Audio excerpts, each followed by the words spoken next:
Now Paul soars to great heights, goes for a stroll and a spin in the village show.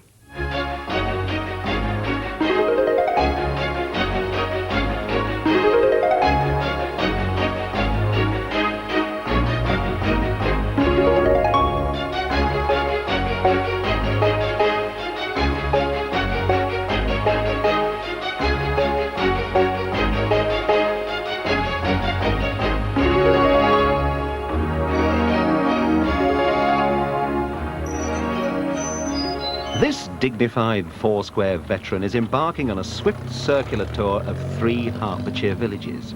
Whatever speed we do, the trip will be short because the 3 are so close to each other that on the Ordnance Survey map they fit neatly into the palm of my hand with room to spare. They are Barley, Barkway and Nuthampstead. My chauffeur is John Foy, and this 1927 hybrid of an Italian chassis and engine with an English body on top is one of many old cars which he's restored. It's an Ansaldo, but as it's the only one of his restorations which he's hung on to, the family calls it the Ansaldo. We'll meet John and more of his motors later.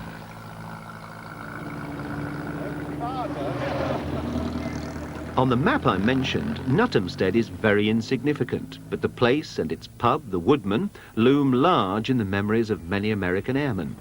They return now and then to their wartime local. Before they came, not much happened here, and not a lot more has happened since they went away. Why come to Nuthampstead? After all, the place is rather hard to define, there's not a lot of it, and what there is very thinly spread. Well, the simple fact of the matter is, I like the sound of the name, Nuthampstead. I've liked it ever since it figured in the news when the place was being considered as the possible site for the 3rd London airport. Nuthampstead. It's reminiscent of Nut Wood and Rupert Bear. Not forgetting Algie Pug and Edward Trunk. Most of the houses are so far from each other, you wonder why they bothered to give Nuthampstead a name at all. There seems to be a determination to keep the houses at arm's length. Even the village hall, a sociable sort of building, was so isolated that it got lonely and just gave up.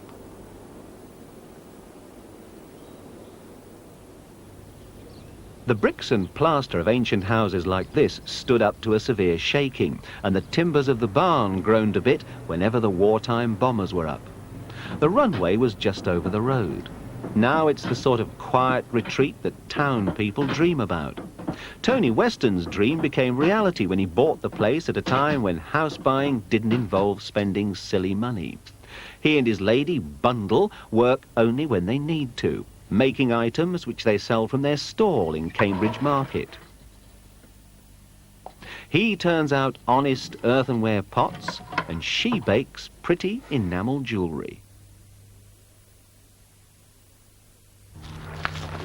There are still traces of the American base on Tony Barker's farm. The buildings where men from Connecticut, Arkansas, Ohio and Baltimore pushed paper to requisition fuel and transport, bandages and bombs, are just agricultural sheds now. There's a remnant of runway where Tony retrieved the farm when the war was over. He remembers the whole thing. So it must have been absolute chaos when they were actually building the place. Oh, absolutely. You couldn't get up here at all. We weren't allowed to come up, you see. They blocked it off, and but the sand and gravel that came up and that sort of thing. The field down there was like a mountain of sand and ballast. It must have been a nightmare for you, though, because you were farming this land before the war. That's it. Then, of course, they come along and say they want to take it away for an air base. Yeah. What happened to your farm? Well, we retreated to about 45 acres. But when they came, they couldn't wait for us to get a harvest. One of the fields, we cut the hay that was in with those. Because the war couldn't wait? No, that's right. Because there must have been some lively old times in the village and around. Oh, with yes. all these alien gentlemen. Yes. With time on their hands. The pub got so busy, the only one being on the base, I don't think they ever cleaned the floor, they hoed the mud out. That was the tile. They just hoed it out. What about the girls in the district? Oh, high old time. They had a rare old time, yes. Yeah, I'd better not tell you too much about that. No, perhaps not. It's a family show. That's it. It took 10 years or more of hard labour for Tony Barker to claim back the base for farmland. But if the village of Nuthampstead thought it had seen the last take-off and landing, it had to think again. Golf November Oscar, you may taxi to the holding point, runway 23, QFE is 990, QNH 1005.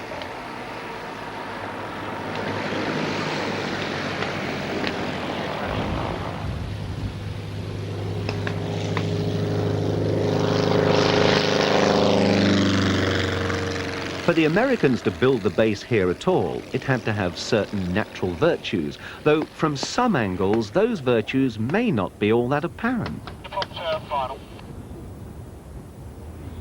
However, on balance, what was good enough for the B-17 bombers of World War II is certainly good enough for the little private aeroplanes such as are here today.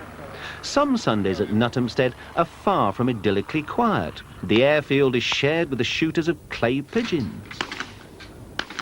Last pair. The sound of Sunday gunfire might irritate some locals, but often they don't even hear it. It's drowned by the din from the go-kart track.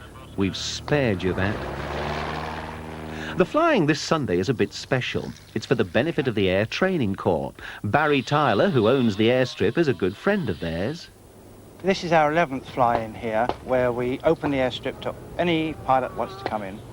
No landing fees charged. We make them coffee and things, and it's run completely by the Air Training Corps, the Ware and Hertford Squadron, the Air Training Corps. And I'd say they've been doing it for 11 years now. Right, it's a social function then. What, apart from coffee and so forth, what's in store for a pilot who turns up? It's not a social function. It's a training function for the young Air Training Corps lads. They come on the Friday night, they go out and do an exercise around the airfield for their Duke of Edinburgh Award, this sort of thing. And then they run this as an emergency airstrip would be run in a war situation.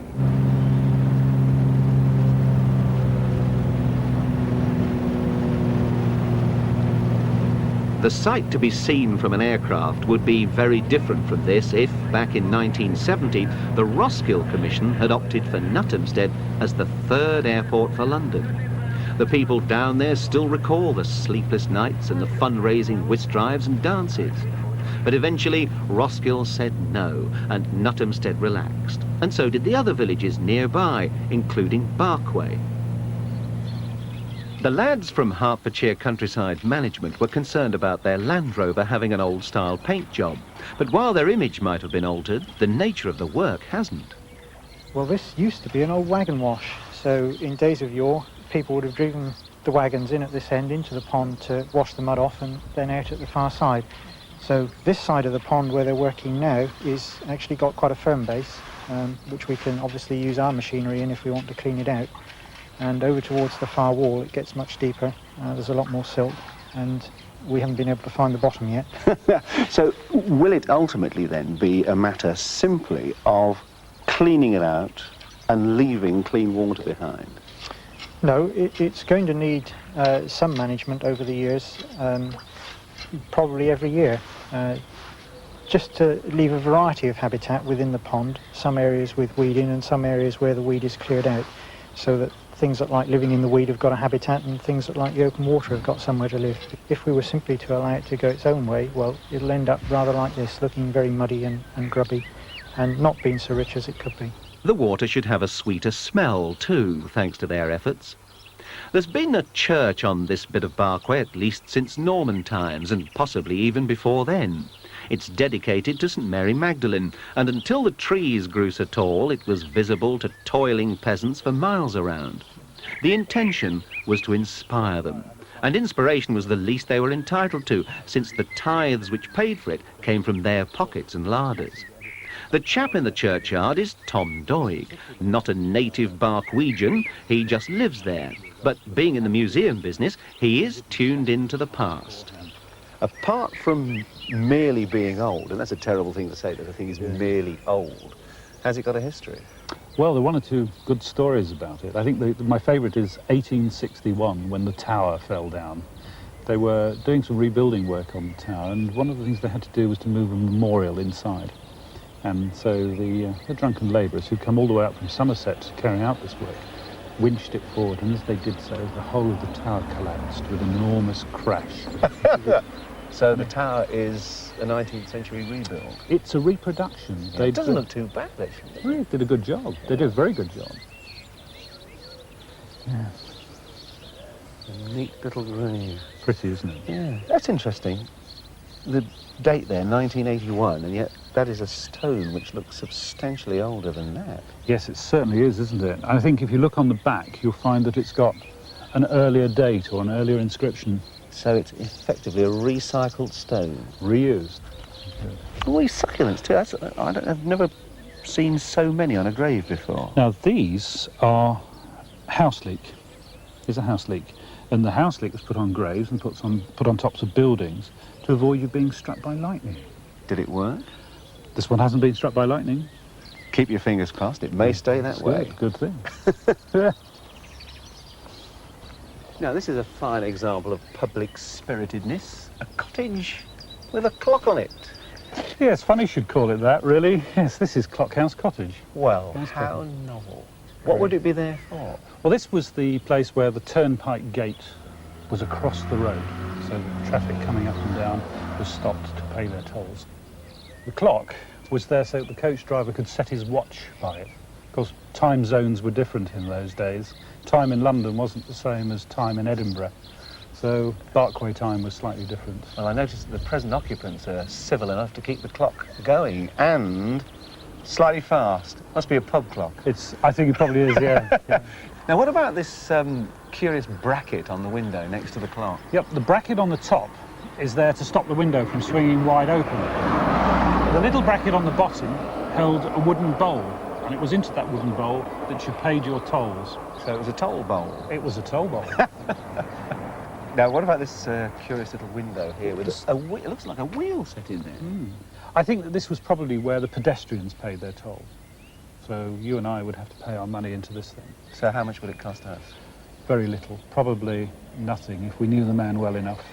Let's assume we know the man well enough, shall we? And let's go through. We'll proceed on our way. Morning.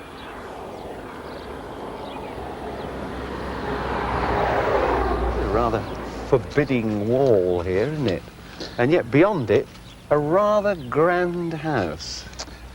Yes, nice house that one, isn't it? One of the bigger houses in the village, this one. Ashgrove, it's called. What sort of period would that be? This one goes back to early 1700s or so. Various people owned it, the local surgeon, the local brewer, some of the farmers.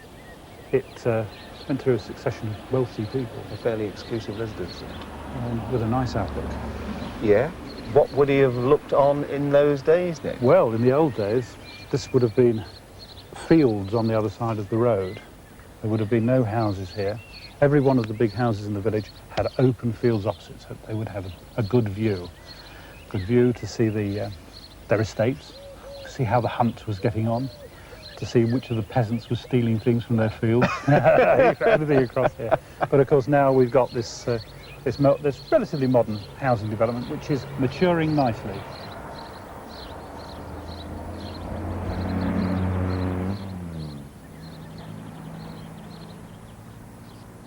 When you have a large building with lots of rooms, once it's outlived its purpose, it can make sense to turn it into a couple of houses full of character. And of course, you might remind yourself and others what that building has been, but keep it subtle. Now then, coach lamps, that one says. Yes. It's not exactly a coach lamp, is it? No, a modern replica. And the old coach house. That would seem to indicate that this place has a background in coaching. Well, yes, it was originally the village coaching inn. The place was called the Angel, first of all, and then they changed it to the Wheat Sheaf because the local people didn't understand the Angel. So by virtue of being a coaching inn, there were presumably lots of horses stabled. That's right. They went round the back here, round the back of the building, to change the horses on the coaches, stabled horses at the back here and a house opposite. 96 horses in all. Fantastic. Great. Just imagine the sound of it in those days. And the smell, for that matter. Yeah, and the stuff running down here. There is another reminder here that this was once an important commercial highway, its base eroded by the attentions of generations of village dogs, the ones who put the bark in Barkway. Nowadays, the traffic mainly takes the A10 a few miles to the west, though Barkway still suffers some, which is faster and heavier than it should be. Quite a striking feature of this place, it seems to me, is that wherever you look in the main street down here, pretty well every house is substantial. There's not much in the way of humble housing, certainly not among the old stuff anyway, which leads me to wonder why Barkway was established here in the first place. Well, this is the point where it was established, at this crossroads. This road goes off to Harwich. This one follows the line of the Chiltern Hills. This one goes down to London, and this one goes up to King's Lynn. So you're a nice crossroads of two trading. Well, now, I'm going to take a bit of convincing here, because I can see a road there, I can see a road there, I can see a road there. There's not much in the way of a road here. This is just a little pathway going down behind the cross. Ah, but this is how they were. But this is just wide enough to take a pack horse. You don't need any more. No lorries, no trucks, no wagons. That's the original road. These are the modern replacements. So that then was the main highway to Harwich. That's right.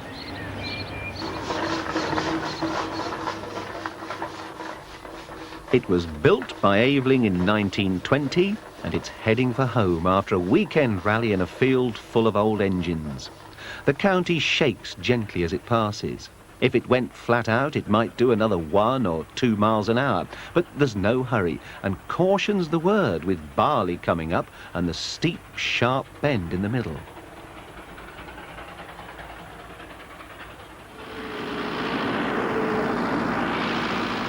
Right on that bend is what used to be Park Farm, but the cows have made way long since for Richmonds' immaculate coaches, which run to regular timetables besides serving the schools and running special trips.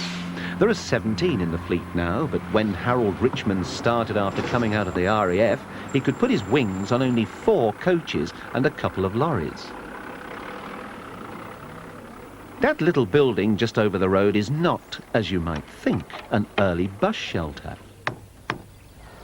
This is the village lock-up, last used in anger, they tell me, to incarcerate a sheep stealer. He was chained to the back wall.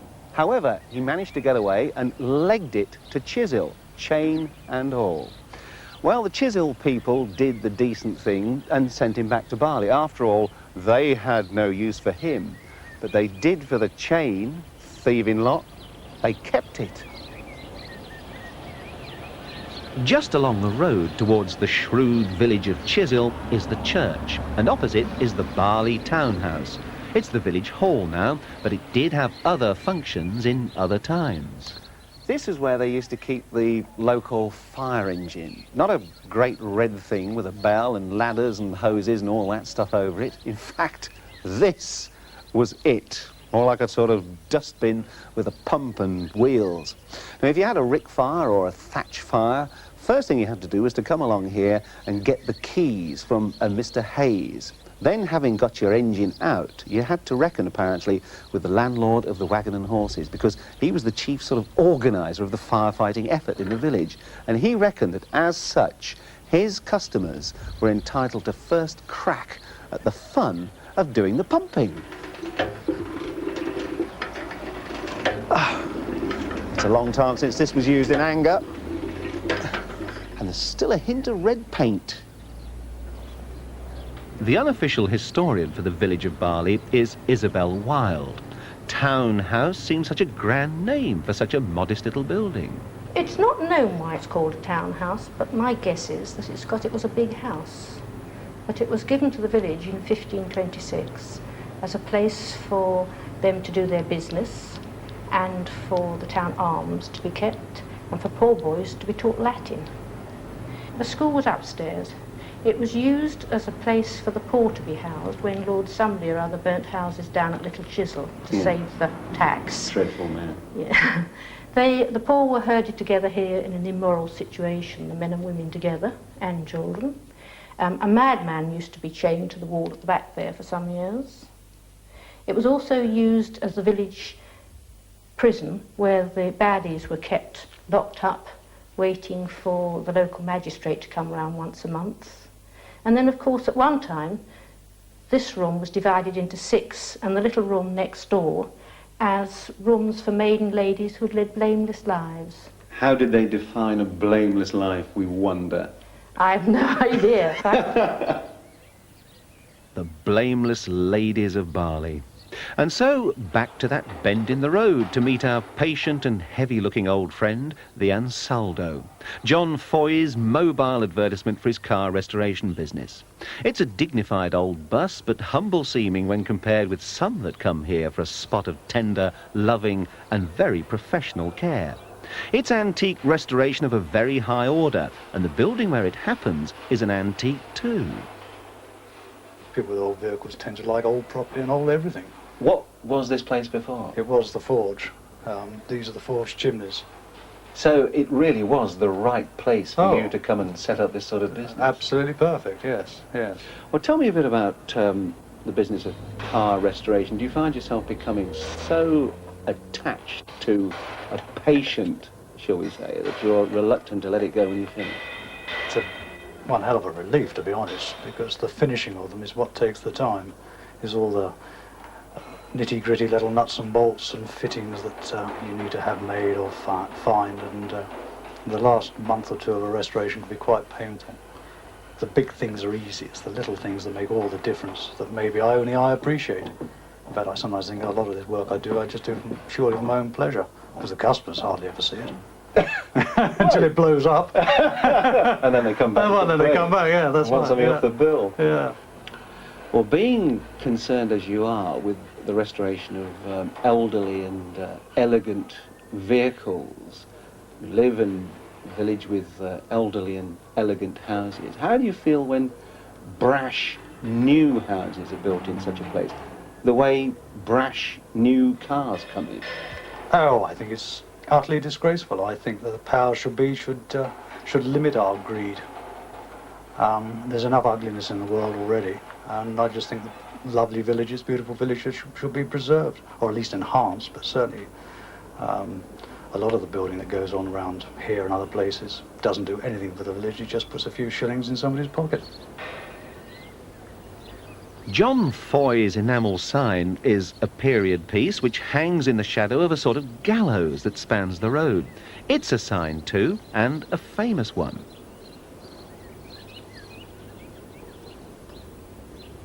The hunters and the pack of hounds aren't running quite so hard on the heels of the fox as they used to. Years ago, the chase was pursued across the High Street, which is where the original Fox and Hounds was. When it burned down in 1950, they gave the name to the old wagon and horses and copied the sign. This pub was a favourite with the drivers of the malt wagons making for Ware, but these days it draws a much wider crowd. The presiding genius and licensee is Rita Nicholson. What immaculate timing. The till closes and I turn up. Now, the reputation of your own home brew spreads far and wide. I see it says a Barley brewery here. Yeah. Can I try a pint? You can. Tell you what intrigues You're lucky me. it's on. Well, you don't brew it that frequently then? No, we had quite a bit of trouble in the summer because of the heat, you know. Oh, what, it affects the yeast? Yeah. It's a pity, that. Right. Well, as this is a sample pint, I'll let you get away with that much there. But what intrigues me is to see this gallery of distinguished bitters, and you actually should enter into competition with all these others. Oh, no, we don't do it for that. It really started that I used to visit a pub in Norwich and had a terrific atmosphere, and they brewed their own beer, and I really enjoyed myself up there. Well, I thought that it'd be a good idea for us. And at the time, the beer was going up, and as it still is. And we entered into competition price-wise rather than... I see. And did it all work out? Yes, it's fairly popular, yeah. Not locally. Locally, they tend to drink lager and lights and bitters, you know, but, yeah, people come for the beer, yeah. Yeah. But did you have trouble in the first place making the stuff? Because brewing, of course, is an art. You have to acquire it. Well, let's put it like this. It's not always exactly the same. You know, it tends to vary a bit, you know, according to the weather and, you know, Well, I'll water tell you, temperature. this one is A-OK. Do you drink it yourself? I drink lager, actually. Wow. And tea. What a dreadful exhibition. I know, it's awful. Ah.